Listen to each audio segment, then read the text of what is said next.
Okay, once again, welcome back to another KRT Talks, and it gives me great pleasure to introduce some of the new upcoming talent. This student has a high technical execution, and you don't become a double world champion if you haven't got the skills. So without further ado, at a tender age, I'd like to introduce to you Miss Hayley Rowlands. Hello. Hey.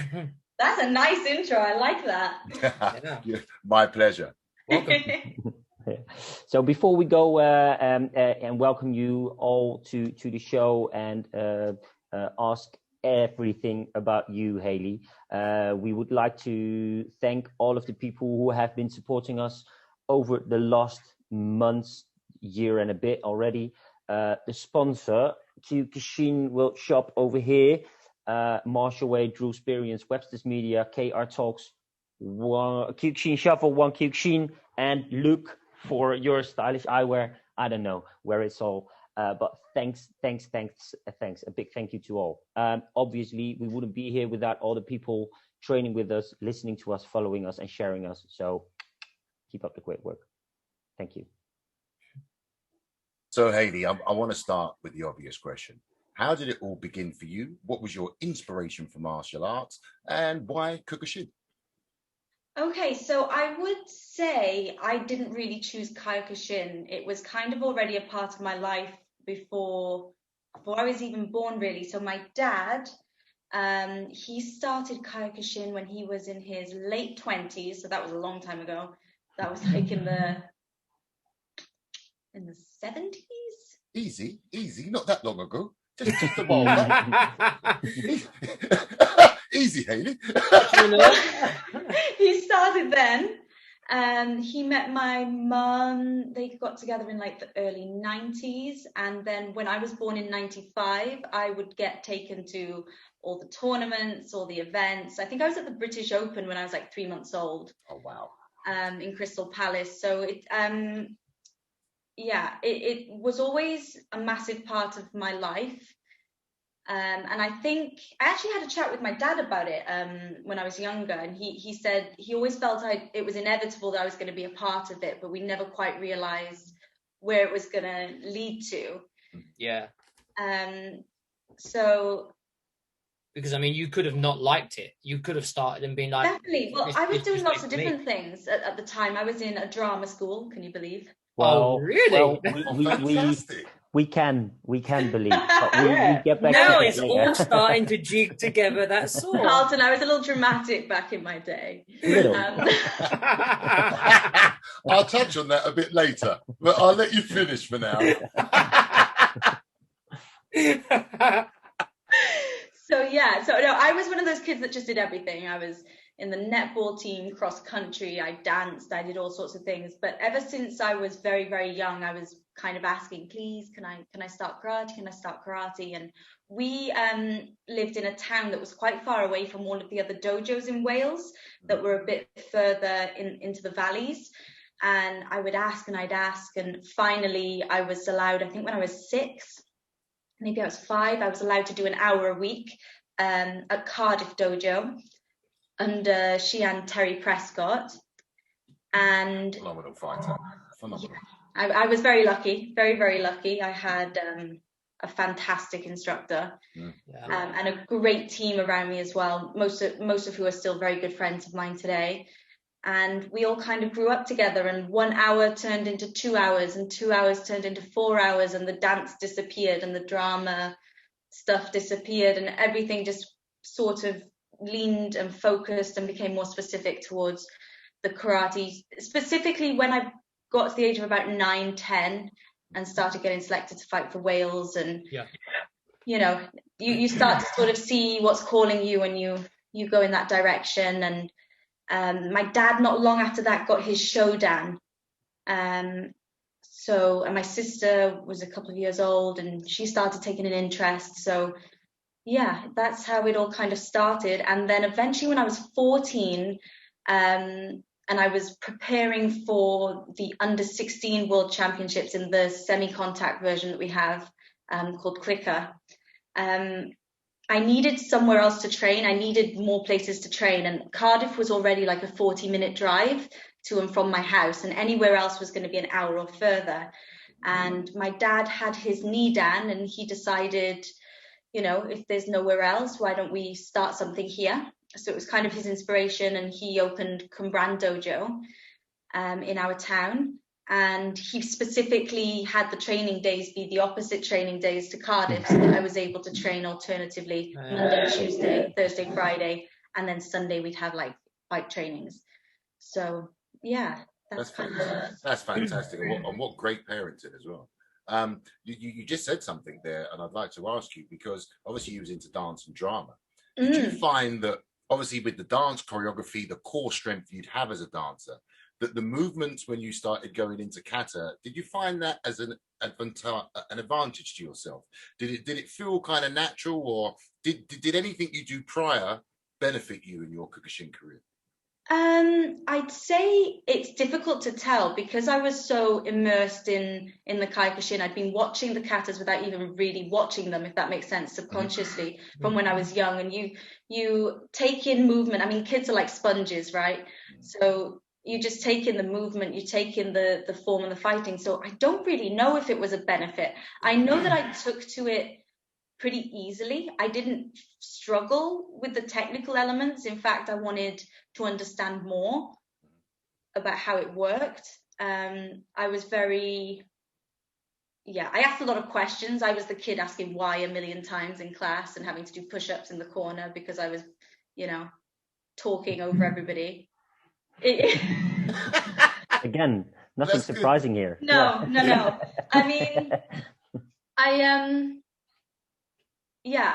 don't think it wasn't much of a struggle until I got older, and things obviously get more complicated, and the fighting gets more, the technical elements mixed with the strength and the power and everything else you're doing, and the mental game, that all became more of a struggle as I moved into sort of the senior world. But as a child, I would say I took to it pretty easily. Yeah, I think because you've always had a pretty decent technique, and you've been very sharp, to be fair, in clicker background. But on the negative side, you're quite tiny. Yeah, so I'd say that was the biggest thing, particularly going into the full contact fighting. Absolutely, it makes a big difference. I mean, particularly in the IFK. Yeah, of course, because it's with all the minus. What is it? minus 60 normally? It's minus 60 or over for women. Yeah. So when I was 18, I think I fought about 48 kilos. Yeah. And the last British Open, I weighed 50, dead. And then people were like, oh yeah, you're going to make it to the podium and da-da-da. And I don't think they quite realize how much more of a battle it is trying to get there.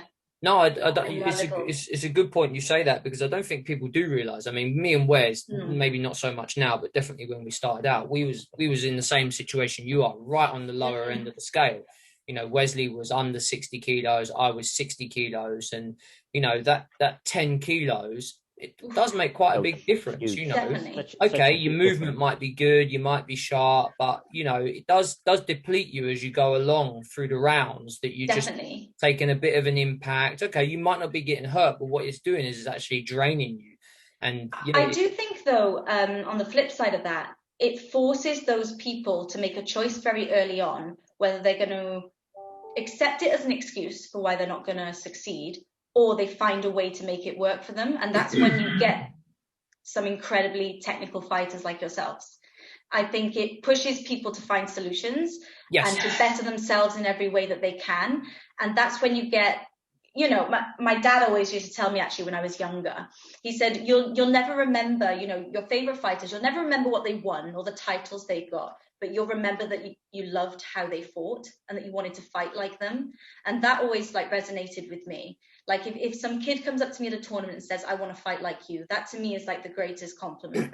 Of course it is, because we've said it probably many a times between us, and Felix said it as well, but you can only be a champion for a day, and you might never win that tournament ever again. And you might never ever win anything again. I mean, hopefully you do, etc. But if you excite people, if you make people want to come and watch tournaments because of you, then you're doing something incredibly great within your realm. Yeah, I think we've all seen fighters that we hate the way they fight, but they're champions. Yeah, because what they did worked on the day against who they were fighting. And then I've seen people that have never quite made it onto that top spot, but you love how they fight. You wouldn't want to fight like the other guy. You wouldn't want to fight like the guy that won. No, and I think me and Wesley said that many a times before. You know, much rather be. I don't get me wrong. I very, very much want to win. There's no doubt. There's no doubt about that. Really? It's an addictive feeling. What's that? I never knew that about you. It's. I think it's one of them secrets left back in the locker that people just don't know about. Yeah, you wouldn't want to play Monopoly with Darren. Let's just say that. Well, the last time I did play Monopoly with Darren, he flipped the board. You know what I mean? That's how it went. God damn it. Yep. When we talk about this, is really interesting, Hayley. And then the first question that comes in mind for me is who would you consider being a role model for you? Like in what fighter did you really like, or which fighters did you really look up to before becoming and forming yourself into where you are right now? Do you know what? There's a few. And actually, I think I'm going to be slightly biased, but I always very much enjoyed the technical elements of the British fighters. When I was younger, the male lightweight team was top notch. There was a really, really solid group of guys that were doing really, really well. But it was really a mixture for me, because there wasn't really a female with my sort of build fighting the way I wanted to fight, to be able to take as like a reference and say, right, whatever she's doing, I need to be doing. It's more taking bits and pieces. So Darren was obviously there when I was growing up, and taking bits from him. And then I would watch Mawashi tutorials of Kenji Midori with my dad from when I was like 7 years old. It's a good tutorial, to be fair. Yeah. if you he's all right, isn't he? He's not bad. He's pretty decent, you know. He did okay. Yeah. And then just lots of different people, really. I don't think I've ever wanted to be like anyone. Yeah. I think I've always been very individual in the way that I've approached things and done things. And I don't think I fight very typically. No. Particularly in the female side of things. Yeah, I'll go with that. And I'm glad about that. I don't take a lot of punishment on the mat, which I like. Other people might not. Yeah, I like walking around afterwards. You know, it's always a bonus. I don't like limping into the sayonara. I like to totter in my little heels. So, but no, I'd say there were a lot of different elements. I was very lucky that I had Shian Terry, who was a great technician and a champion himself from the British Open, Commonwealth Games, and he knew what it took to get to that point. But there are a lot of fighters that I enjoyed watching, that I took bits and pieces from. I'd say on the female side would be the likes of Stanislava Wojciechova. Mm-hmm. Then in terms of punching, Maria Lapina was the lady that was absolutely killing it when I was growing up. Weren't she? For the people who don't know Maria Lapina, she has bigger forearms than Darren and myself together. And she weighs about 42 kilos. She's incredibly strong as well. She does like about 60 chin-ups or something like that. And her weight to power ratio is unbelievable. Yeah. And I'm very, even though I wasn't successful against her, I'm very, very happy to say that I had the opportunity to fight her at the British Open, and because she was winning world titles when I was 9. Yeah. So that was a pretty incredible moment. And that was the last tournament before she retired, actually. Was when I fought her, so it was quite a nice. When did you fight her? Was this the IFK World Tournament? Or I fought her at the British Open in 2015. Maybe. Okay. I was young. I was like 18. Yeah. But that was a really interesting moment for me, to be from watching somebody on that big stage, winning that World Tournament final, to then have them in front of you and to be able to feel that power, and that was a pretty special moment for me. Yeah. Fantastic. I mean, to carry on the conversation, can I ask you a question? When did you make the transition from you being a young student, understanding the art, to realizing you was a student that was in command of the art and had the natural talent that you had to excel to get to where you are now?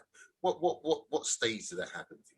I don't think it was like a simple like sort of click of the fingers, but when we competed a lot as children, and I tended to do pretty well. I didn't really.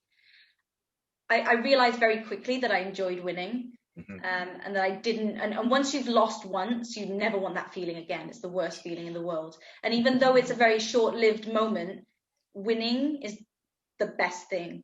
It feels great. Yeah, I'll second that. I think the thing is in the UK is because when I was younger, it was the clicker form, the point scoring form of fighting that we were allowed to do. When I turned 16 and we suddenly had to fight full contact, there was no real preparation. It was like, oh, okay, you've done this, boom, now you have to do this. And I struggled for a long time. Because of the weight, because of the lack of preparation physically, in terms of actually, we'd by the time I was 15, I'd been fighting non-contact for 10 years, and you get penalized for hurting people. So you have to move your intention from not hurting people to wanting to hurt people. And that doesn't sound like a big jump, but that's such a mental transition. Yeah. And it's you're holding it there because you get it is lose, right? Mentally, but also physically. It's just and they might only be minor adjustments to some of the techniques, but you're relearning to punch. You've learned to punch from when you're 5 years old, but now you're relearning how to do all of those simple things. I can't really compare it to people that have maybe been in an accident but it was literally like learning to walk again, because it was I'm hitting a pad and nothing's happening. Yeah. I'm hitting something and nothing's happening. That's because of the high level of because you were very, very explosive, very dynamic, and a good mover and clicker. That not always stereotypically, not many fighters operate in that way. Maybe the likes of kind of Gary O'Neill, maybe like Roman Yuzinian, who was very kind of light on his feet, those kind of, but most of the time, Eastern Europeans, stereotypical, of course, they're very kind of grounded in their approach. Yeah, and I think you'll agree that you didn't really want to fight that for several reasons, one of them being your size. So to transition from that clicker, very loose, relaxed kind of multiple techniques, and then you're thinking, well, all of this, it's not going to cut it to the same extent.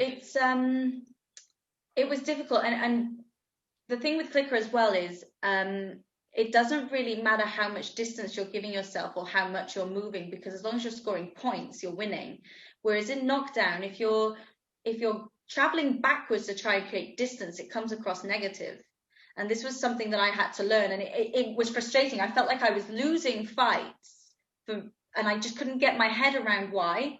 And then and I just remember somebody saying, Hayley, just plant your feet. And I remember in one fight, it did just click. I just stopped my feet moving. And then all of a sudden, everything sort of started turning around. It's just little things like that I unfortunately had to learn on the tatami and was unable to learn on the, in the dojo, which is why I think it took a lot longer for me to sort of get to where I am than somebody that was already fighting this way. And that is something. Can I say something, Hayley? Because to me, that has just displayed a high level of acumen and high fighting intelligence. But also, I wanted you to then take me through that path for you to become the European champion and talk me through the process, because you say it took you longer, but you're only 25 now. I mean, I'm impatient. You think? Impatient person. If I could have done it sooner, I would have. Do you know what? It was a variation of things. So obviously, firstly, when I was fighting in the UK, we only had under 60 or over, and I just had to deal with that. And it's all well and good people telling you to stand still and fight toe to toe, but when you're weighing 48, 50 kilos and That's the a girl lot that to you're take. fighting has just been in the sauna 3 times to fight you the next day, it's not as easy as people think. And No. particularly in like the last 30 seconds when it's just all about gritting your teeth and you know, pushing through it, that's where it really, you really see the difference in the size of the competitors. And then all of a sudden I started fighting internationally, but they had smaller categories under 55. And then all of a sudden I started realizing that I was having more of an impact. So it wasn't necessarily me that was the problem. It was that my competitors just were so much bigger. Yeah, that makes perfect sense. So all of a sudden you start to build confidence then that it's okay, I'm creating something here, I'm causing some damage. But the major transition, I would say, was actually when I was 18. I fought in the Diamond Cup in Belgium. Wow. And I got slaughtered. I was on the mat for 2 minutes. I didn't get dropped, but I was getting pushed around the mat, and I came off. And I remember thinking, I do not want to be the girl that goes to the tournaments just to lose in the first round and smile and take pictures with people and go home. That was not what I've been brought up to do. This is not what I, you know, we sacrifice a lot of time and energy to do this, and I do not want to be that girl.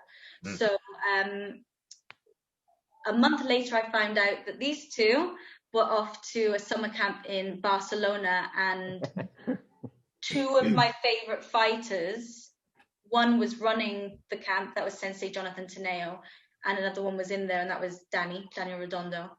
And at first they told me I wasn't able to go, they didn't have enough room on the bus, and I kind of decided that I needed to be there. There was something sort of in me that said I needed to go. So I booked my very first plane ticket on my own. And I went on the plane on my own for the first time. What a trip that was. We had the best time. We'll drop back to this in a second, I think. Yeah. Only 15 more minutes. Only 15 more minutes, guys. It's okay. We had the best time, but it also was a massive eye-opener to me that, okay, this is the level I need to be at. I was surrounded by all these amazing international competitors, particularly quite a few women that were the ones that were winning the tournaments. And I remember thinking, okay, I get it. This is where I need to be. And actually being there and being around those people, I very much felt like I was in my right place. The way Sensei Teneo fights, I think Darren and Wesley will agree, is definitely something that I sought to emulate, and it just worked for my style. And the way he trains his fighters are all so individual yet similar at the same time. If you see them, you'll know what I mean. But there's a style, a power, a dynamic to them, but they're all so different in the way they approach. Maybe there's a certain temperament as well. Why you were very much alike with these people. I think we got on because there was definitely a spirit that we had. But no, I fell in love with the city. I fell in love with the dojo, the team, the way Sensei Teneo taught, and it just made sense to me. And I kind of from there decided that this is where I needed to be. And a year or so later, I was able to apply for my master's degree, and I could have gone to Holland, Wes. I could have gone. Mr. Chance there. I was actually originally looking at the University of Chicago, but I decided that $75,000 for tuition for 1 year wasn't quite what I should have gone for. And then the other 2 universities that were the highest in what I was looking to do was the University of Barcelona and The Hague in the Netherlands. Yeah. In one place it rains 99% of the time. In the other one, in the other one, there was the dojo I fell in love with. My boyfriend at the time was here, and it just all kind of made sense. So when I came here and I started training with this team, because bearing in mind in Wales, my sparring partners were my dad, my 60-year-old dad, and my Xian, because we didn't have really anybody else. We had a couple of guys. Yeah, there's a small pool. I mean, don't get me wrong, it's a great environment, great technical ability, but you know, sometimes you just need that pool. Do you know what? One thing that was always great about my dad and also Xian Terry was that they were very, very intelligent guys in terms of instructing, and they're very analytical, particularly when it came to fighters. My dad knew all the top fighters, how they were winning, why they were winning. But what was great about both Xian Terry and my dad is that they knew their limits. They knew when they had gaps in their knowledge, and they knew when they needed to seek answers or seek other people that had the answers. And that's where they both really understood why I needed to come here and why I needed to sort of expand my exposure. And since being here, I think I would have gotten to a good level being back in Wales, but it would never have been to this point and as quick as this. This was actually one of my questions to you. To ask, you know, because I think you've improved tremendously since being in Spain. Yeah, I second that. You know, I think you're right. What you said earlier, you struggled initially, and it's for several reasons. You know, what one of them being you were so small, you was transitioning from decades of non-contact fighting. Yeah. But I think, you know, and this isn't a detriment to Wales at all, because I really do enjoy Wales and the environment that's there. But sometimes if you're not able to pick up them pieces yourself, you need to find them elsewhere. And normally you find them elsewhere where there's a pool of people. And I mean, I love Jonathan. You know I do, because I get on really well with him. You know, I've been going to his camp for many years. Yeah. But he is a very influential and enthusiastic, and he's a great leader by example as well. You know, he's definitely so intelligent as well. His fight craft is impeccable, and every time I train with him, and he just comes up with something new and a different way of thinking and doing things. And the way he times techniques, that's been one of the major things that I've learned, is it's not about so much how I'm hitting them, but when. My size, and I think my timing with my movement has really helped shape the way I fight and the way I structure a fight and in the tournament. And you can definitely see that, by the way, Hayley, because one of especially I think the last British Open where you were fighting the Japanese girl in the final, was this the 2019 one? Yes. Your timing was so different, and it was like it wasn't the same as your sparring partner, and also Tiona. She has a very different timing, but at the same stage, it's also very relatable to the things you do, and the timing is. It was amazing, and well, I still think the fight should have gone the other way, in my opinion. But in there, that's where you truly saw a very, very big difference in the way how you timed.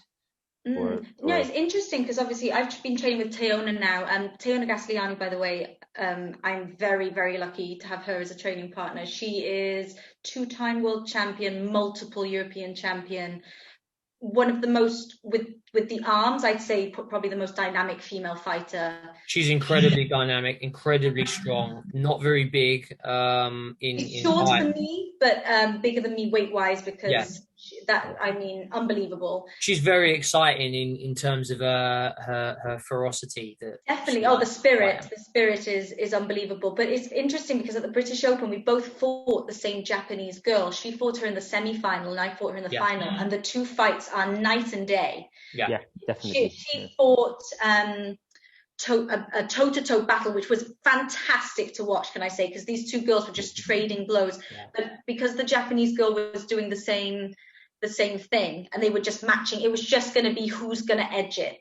And I just took a completely different kind of approach to it. And neither of us was successful, but they were very good fights, though, both of them. I think Female fighting gets a lot of flack for not being entertaining, and I'm going to be totally biased here and say that I think those two fights were some of the best fights of that entire tournament that day. Yeah, definitely. Yeah. And you're right, it does take a bit of flack, but you know, it happens in men's as well. And I think what people maybe don't quite understand about female fighting is, unfortunately, you started a lot later than men. You know? Also, I think people need to realize as well, for every woman at a tournament, she is in a dojo with at least 10 guys to her, right? So for every one woman at a dojo, there's 10 guys. So she's training with guys all the time. She's being physically conditioned by men all the time. And then when she goes on the tatami, she's also against another woman that's had the same treatment.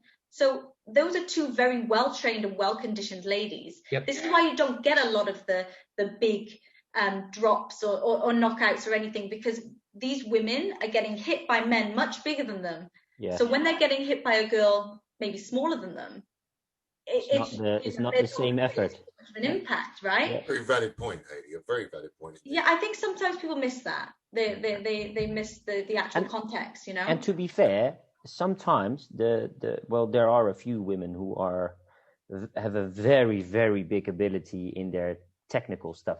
Yeah. Mm-hmm. But also there's a lot of but this is the same in men, but maybe there's a few more men who get the excitement going on a tournament, and there's less females doing that, you know what I mean? So obviously, if there's like 4 lightweights, 3 middleweights, and 2 heavyweight guys doing fantastic technical stuff, people will remember more than the 2 females who did on that tournament. So it's obviously where they were like, oh, fucking hell, you know, this is boring, stuff like that. But if you look at it, and there's well, you know, you said it yourself, is one of these technical, very technical fighters with a lot of flashy techniques, but also a great strategy behind that. Tiona is one, Maria Lipina, there's, you know, Zhenge from Hungary. All of these fighters are very, very interesting to watch. Yeah, definitely. But there's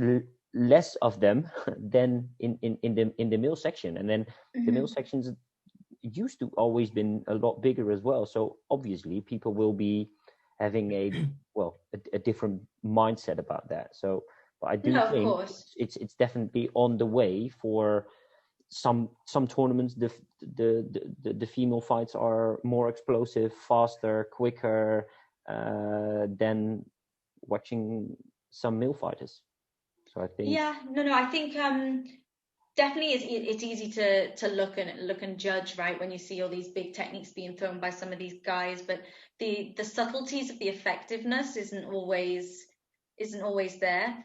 But no, I think female fighting has come a long way in a very short space of time, and now that we're getting more weight categories now in the international tournaments. So Carlton, just so you can understand, so in IFK we get, for women, you're either under 60 or you're over.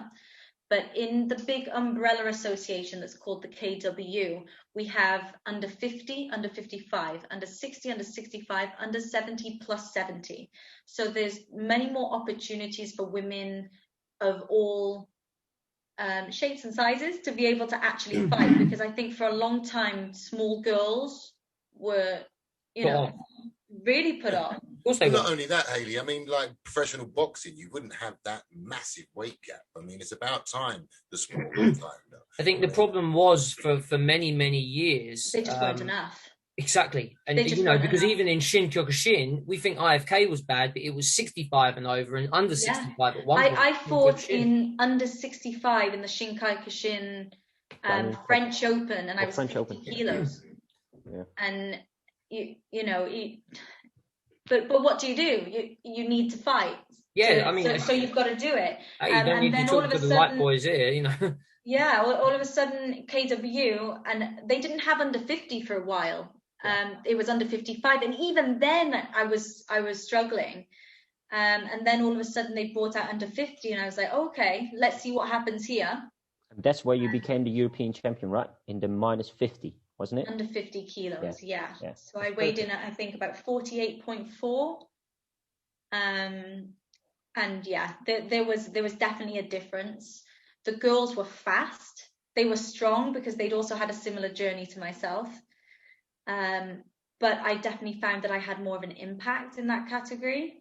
And I think I won the first fight with an Ippon. The semi-final I had the Russian, I won on decision, and then the final I won on decision. But it was amazing seeing sort of that journey, and because I'd started fighting girls this big, I'd almost been preconditioned so that when I was fighting girls my own weight, it didn't affect me as much, but I was able to create more of an impact on them. Well, I mean, the one thing I'd like to say, Hayley, is it's very clear from this conversation. One, I think you're a fantastic role model for any young person. Oh, thank you. Yeah, for sure. But also, it's your attention to your self-development. You know, anytime you've been in a position where you felt you needed more, you've taken action to do so. And that's a very admirable trait in a young upcoming fighter. And what I want to touch on is what the boys keep laughing about. And I have no knowledge. You're going to have to explain this to me.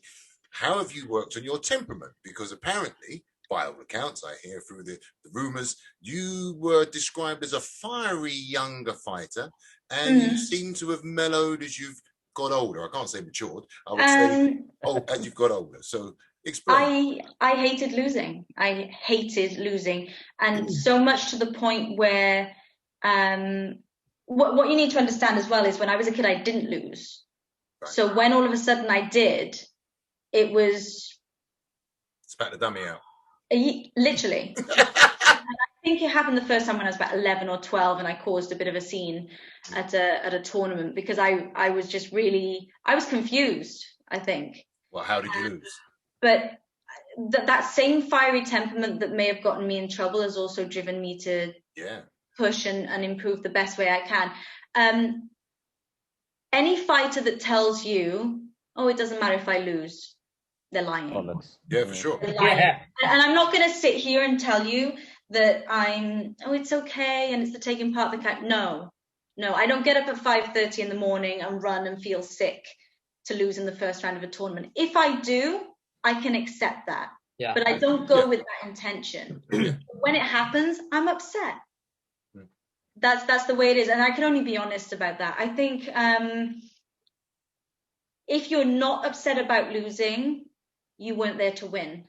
Exactly. No, I mean, I completely understand where you're coming from, because although I may not have been as hot-headed as maybe you were when you were younger, my tolerance level was really low. You know, I didn't enjoy training. I didn't enjoy being held back in training, if you know what I mean. Mm-hmm. I just wanted there was one pace, and it was mine.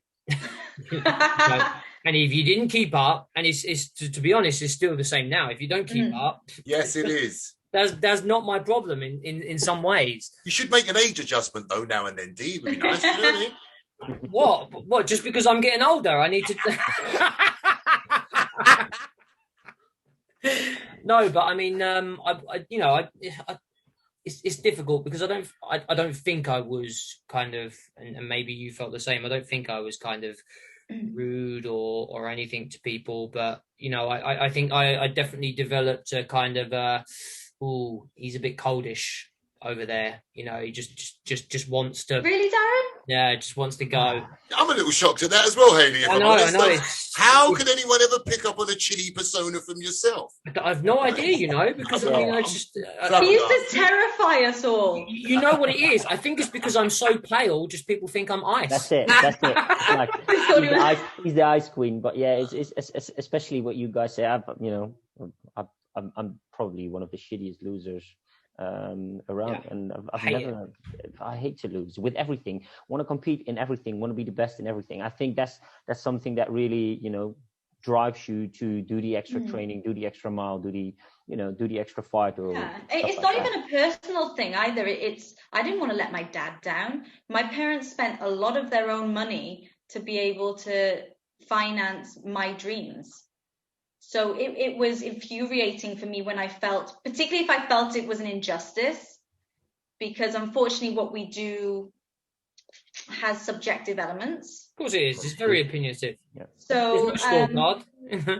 but I would say I was fiery definitely at the age of 11, 12, and then after that I realized that it wasn't going to get me where I wanted. I don't think I like losing any more than I did back then.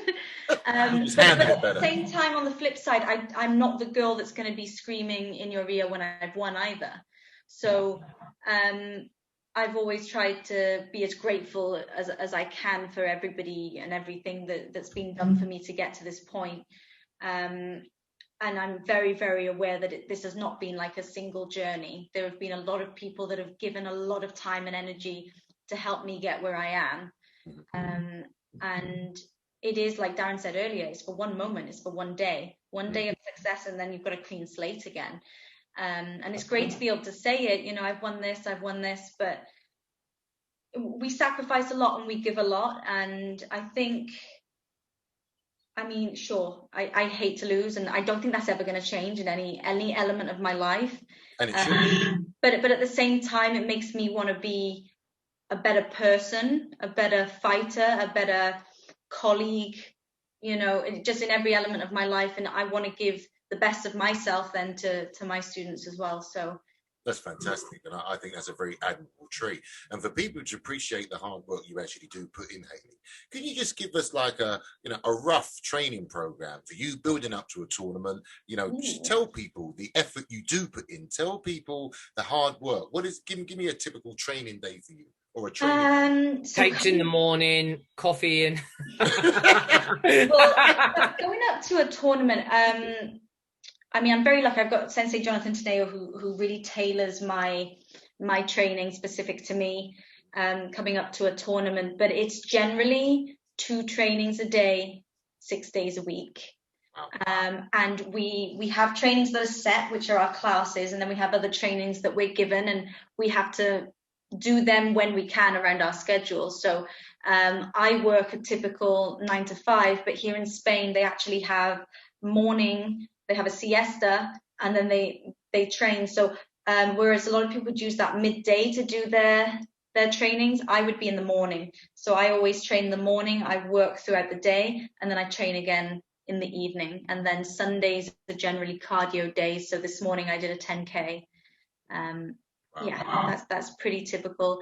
It's Friday night is sparring night, where you're kind of seeing all the work of the week sort of come into a focal point, and where you can kind of test yourself. And I'm very, very lucky because the quality of sparring partners as well as the quantity that I have here in Barcelona is pretty special. There's not many dojos. I mean, I'm sparring with between 3 and 5 world European champions every Friday. Fantastic. Plus all the other guys that are winning everything as well, you know, in internationally and in Spain. So I am very, very lucky. And what's this, next? Sorry. No, yeah.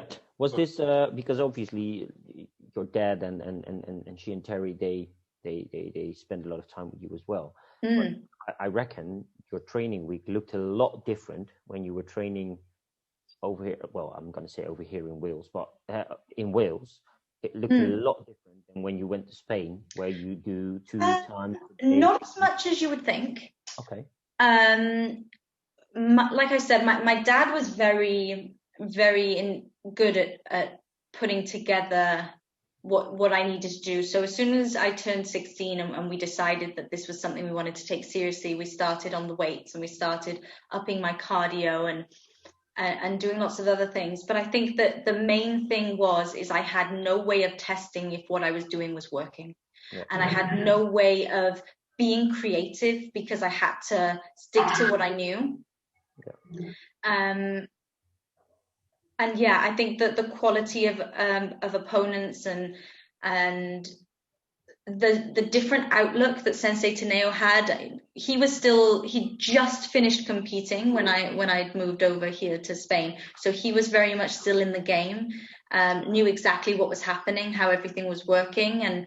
And that has its benefits. You know what's working, you know how people are winning and how they're getting to that point. And he was definitely, I was trying to absorb as much of that as possible. But I'd say the work I was doing in Wales was working to a certain extent, but it just wasn't, I just wasn't having exposure to many opponents, many partners, I was preparing for the KWU European Championships in Serbia, and I'm doing rounds of sparring with my Xian, and I'm fighting in an under 55 female category. It just wasn't relatable to the outcome I was looking to achieve.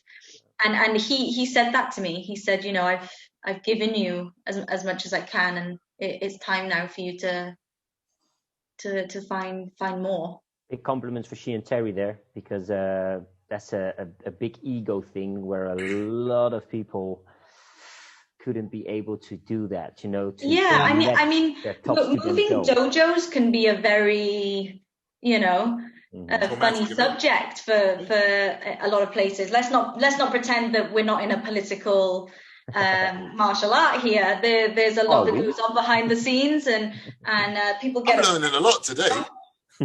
Oh yeah. Well, no, and for them to, for them to say, no, we get it, and for them to be so supportive of me making that move, not just for my life personally, but in terms of the progression of my karate and my ability to start doing well in tournaments. I'm very, very lucky because I had a very supportive group of people behind me in order to make that change. And I'm so, so grateful, because every time I go back to Wales, it's like I've never left. I get welcomed back to that dojo. It's still my dojo. I'm still affiliated there. I still fight for them. At the British Open, I'm still Hayley Rowlands, Cardiff. So, yeah. No, it's Cardiff or Cumbran then at that time? Sorry? Are you fighting for Cardiff or for Cumbran? I've never fought for Cumbran, only for Cardiff. You've always been a member of Terry's dojo, haven't you? Yeah. It was not actually the very first dojo I went to. The very first dojo I went to was Aberbargoed in the valleys, but it closed. It closed down. I was there when I was 5 for like a couple of months, and then it closed down, and then my dad got in touch with Xian Terry. I've always fought for Cardiff. I think it's important to me that I am loyal and respectful of the time that was given to me by them as a dojo and from Xian Terry personally. I consider myself a reflection of him and of that dojo, and I want to fight for them and for him. I think it also probably gave you not that you necessarily wanted it, but a separation from maybe your dad being the instructor, like your sole instructor. Do you feel that was any element to it? Because obviously there can always I've never experienced it because my dad was never an instructor, but sure. I would imagine there can always be maybe that kind of, he's the dad, she's the daughter. Was there ever that there? Was that the reason why you stayed with Xian Terry rather than affiliated? Because I was still a member of Cardiff. It just made sense. It was just a natural thing. My sister completely changed over to Cumbran. My sister was doing other things. My sister was very good at hockey in school. And instead of making the trips to Cardiff, she was doing other extracurricular activities. And she just she was only 9, 8 when Dad set up the dojo. So she just transitioned completely into Cumbran. So I was Cardiff, she was Cumbran. My dad was still Cardiff, even though the dojo was Cumbran. He always considered us sort of a sister dojo to Cardiff. Yep. And we did a lot of stuff together as dojos. And still do. And our students go to each other's classes for extra training, and it's been a very really healthy relationship between the two dojos. But of course you always get the thing of I'm the sensei's daughter, but ever since the first day starting the dojo, it was very much Dad and I would help out. So I was never really a student there. I was more I was used to help the others, really. So it wasn't so much of an issue. But yeah. Yeah. I'll tell you what I'm interested in, Hayley, because you've just sat there and displayed that elite athlete mentality of that inner core to be better than you were yesterday. You have a supremely mature head on young shoulders, and you have that humility that I know that you will reach your full potential, because there is nothing you won't stop to try and reach that full potential. So again, as a role model, I just want to ask you, what's the future for you? What's your mindset for the next 5 years? What do you want to achieve? How are you approaching the next 5 years of your career? I'd say there are two things that I want, that I really, really want. I'd like to be a world champion. I'd like to get that. So I think it's just, I came second at the last one, and I wasn't really myself on the final, in all honesty. In the semi-final, I got caught with a punch across my jaw that actually moved my jaw, and I had a massive black bruise. And the entire evening before the final, I was having migraines and I didn't sleep. And I kind of went into that fight on the final day in survival mode instead of being in there to win it. And yeah, I let it slip away from me, and I don't want to have to do that again. So that for me is something, a bit of a comeback on my behalf, prove to myself that I can get to that point. And it would kind of seal sort of everything that I've done, that I've reached that pinnacle. Because I hate coming second. Second sucks. And then the other thing, the British Open has been toying with me for the last few years. I came second at the last one. I came third the year before and third the year before. And every time I've lost to the winner. That tournament has a lot of sentimental value for me. I think the boys would agree that winning that tournament is probably on par with winning a world tournament because of the caliber and the quality of the competition. I think it's so special as well, because the history and the traditions and how long it's been going. And been my favorite tournament forever. I mean, that one and the favorite fighter is probably fought at the British. That's the way I would look at it. And regardless of organization, federation, affiliation, country, they've been there. The best have been there, and I think that's very, very special. And people will pay a lot of money to travel very far just to compete at that tournament. But also for me personally, my dad fought at that tournament.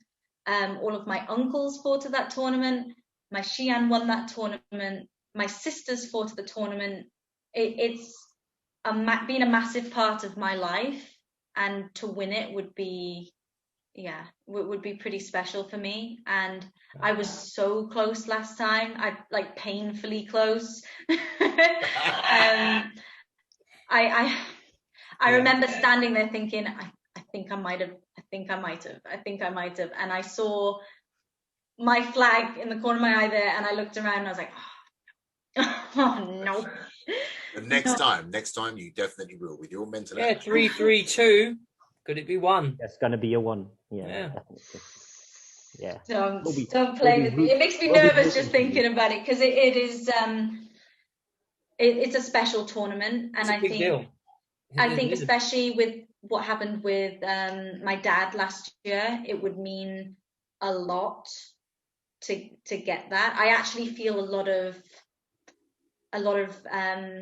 guilt about not winning that tournament whilst Dad was still around. I get that. The last year that he was really here, second in the world tournament and second in the British, and I just feel like I could have given him both of those, and I was close, but just not close enough. The only thing I will say, Hayley, and you have my deepest sympathies, because thank you. It's a tough position to be in. But what I will say is this: anytime you feel like that, think of what he did see. Think of what he did see you achieve, because your record already is phenomenal. And you've already proven your technical level at every level. And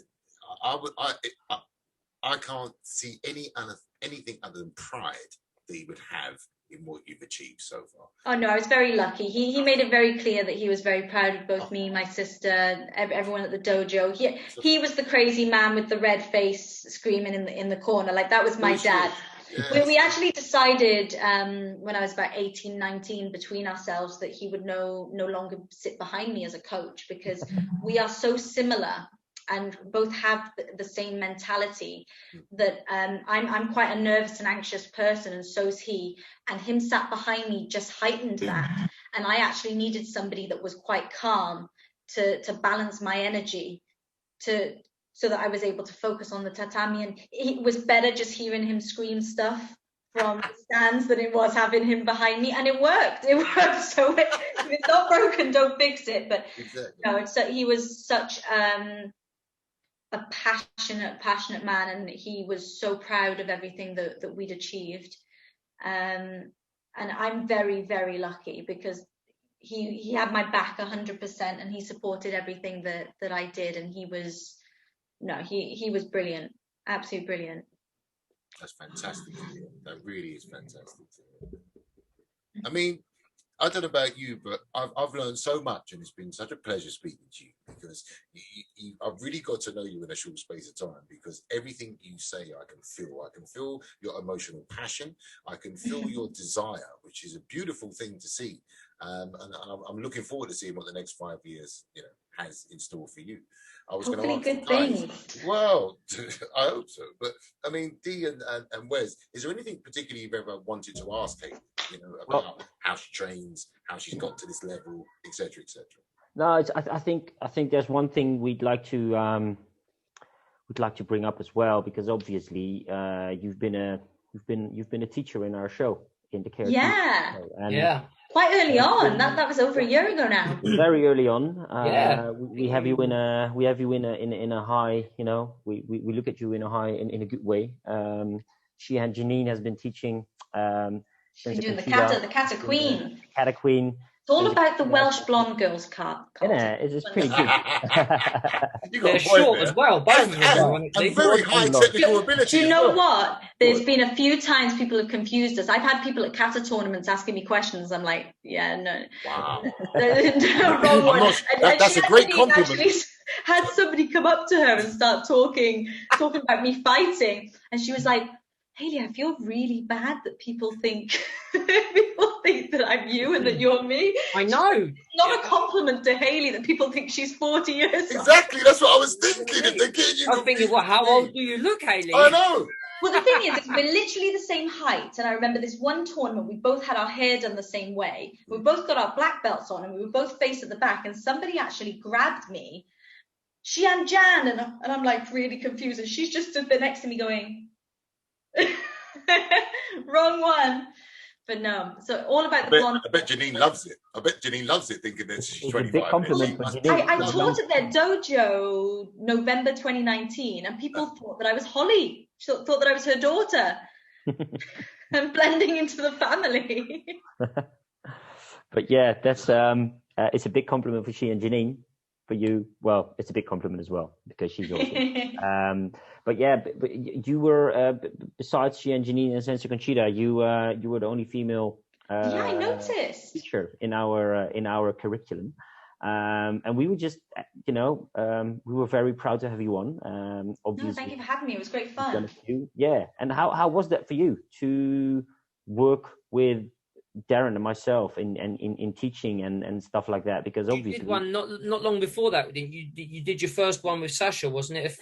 Maybe I think I did two with them. To be honest, I was surprised to get asked by anyone to do that. I didn't really consider myself in that regard. So it was obviously really, really flattering just to even be asked to share a bit of what I've learned.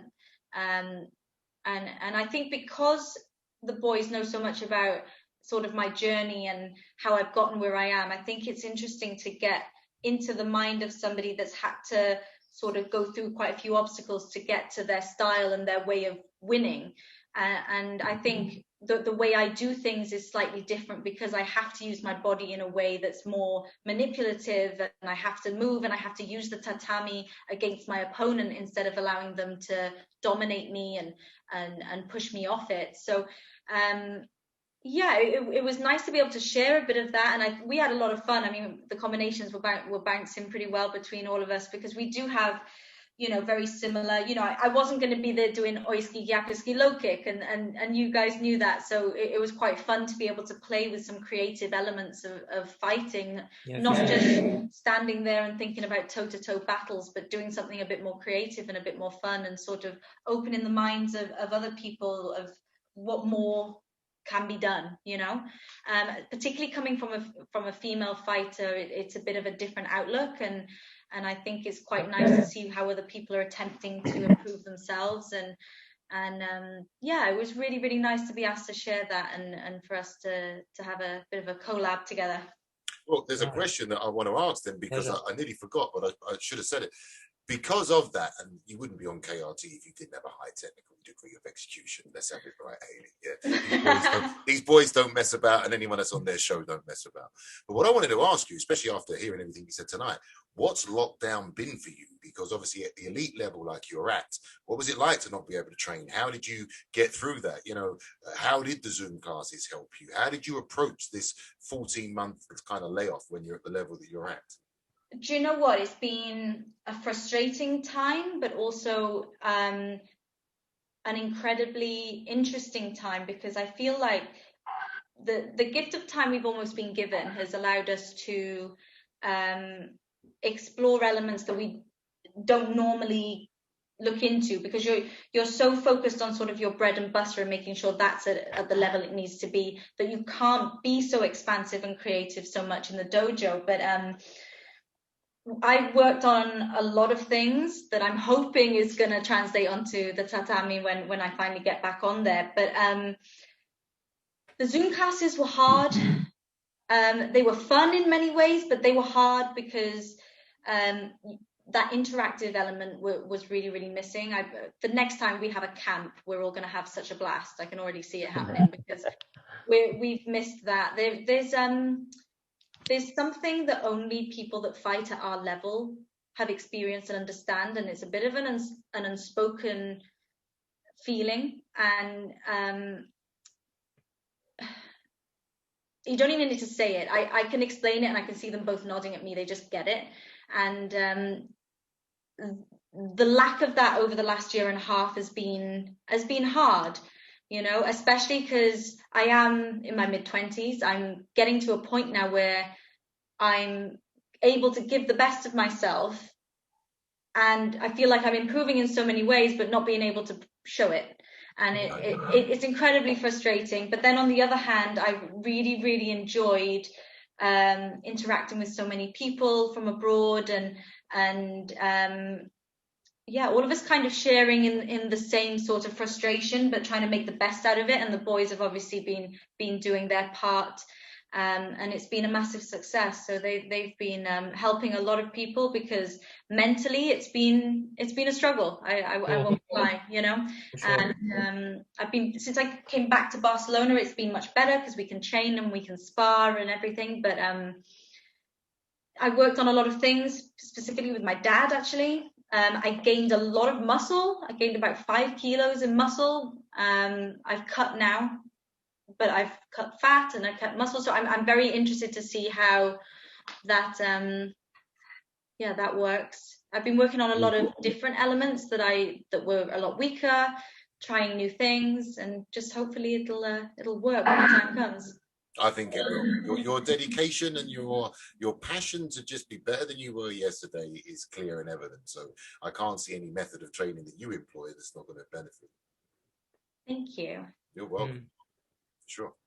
Yes. I've got a question for you, because you have possibly a unique opportunity to do something that no one had ever done before, in the sense of and you obviously want to be a world champion in knockdown, but how about considering doing the kata again, and maybe you could do the trio and be the junior, the adult, and the kata world champion. So you could be the clicker, the knockdown, and the kata world champion. And do you know what? I considered it last time, but he didn't tell me when the squad was.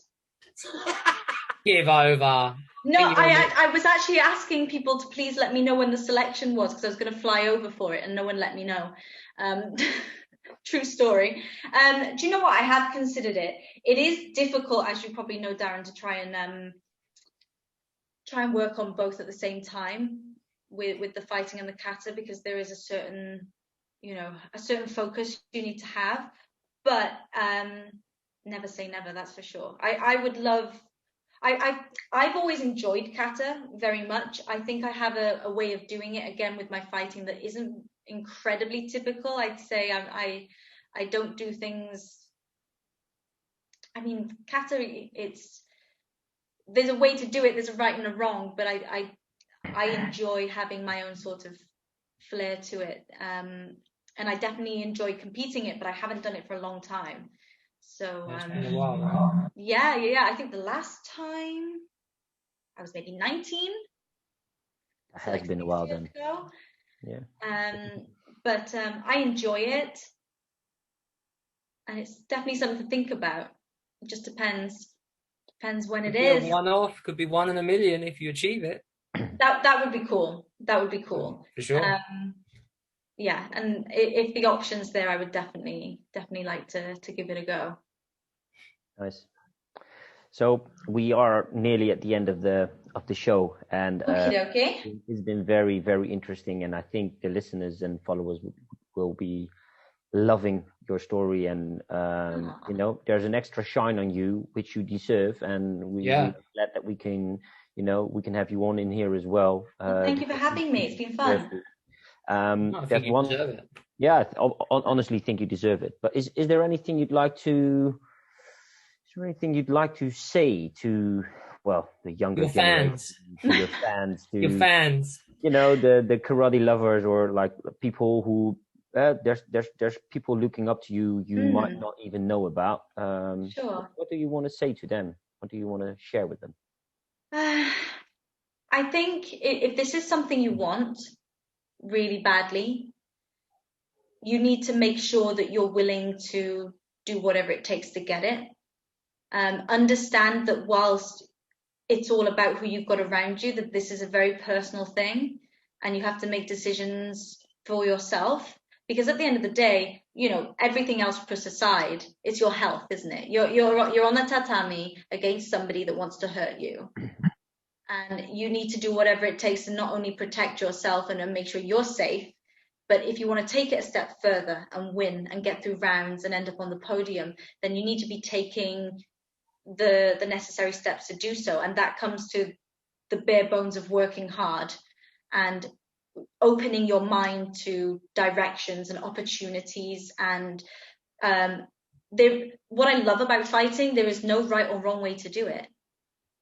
If what you're doing is working, keep doing it. If what you're doing is not working, find a way to make it.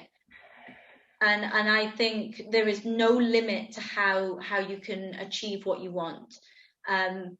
But be patient, work on your craft, find answers that you don't have, and enjoy every second of it, because it doesn't last forever. No, it certainly doesn't last forever. Yeah. Thank you. Those are beautiful words to end off with. Again, it's been a big pleasure for us to have you on the show, to train with you, to know you for such a long while, and to for the bus trip was amazing. Yeah. Do you mean when the bus broke down? Or? Yeah. When we were, it's all part of the experience, right? When we were stuck on the side of the road between France and Spain. What, with you two rubbing sun cream on each other? Yeah, I remember.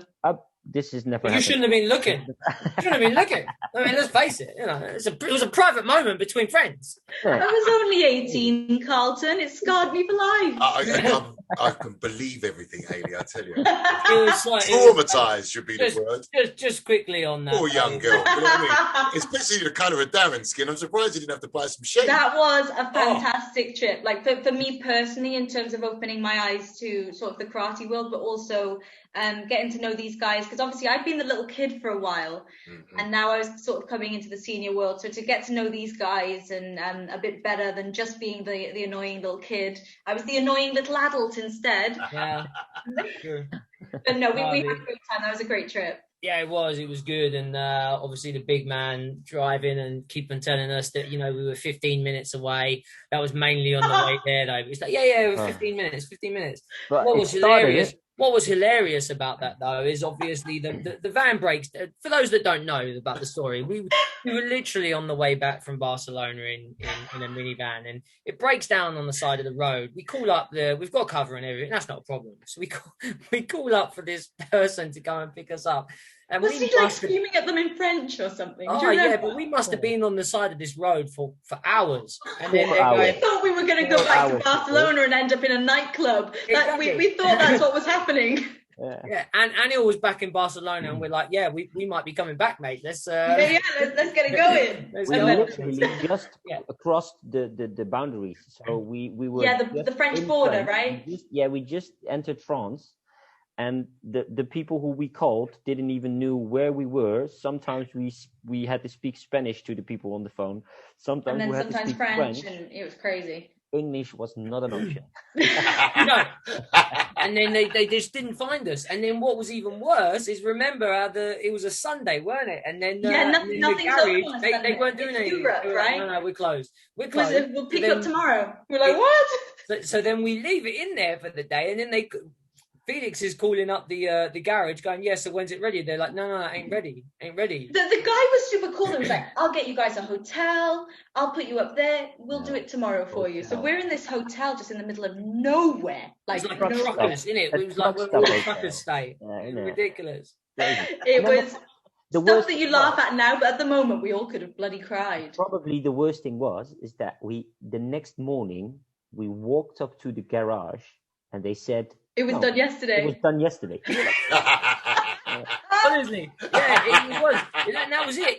We were there for already a day and a half, and we should. And then they were like, it was done yesterday. And we're like, well, we've been calling every hour to try and get there. And they're like, no, it's not done. They haven't got the part. It's only that Felix was like, let's go over there and see him.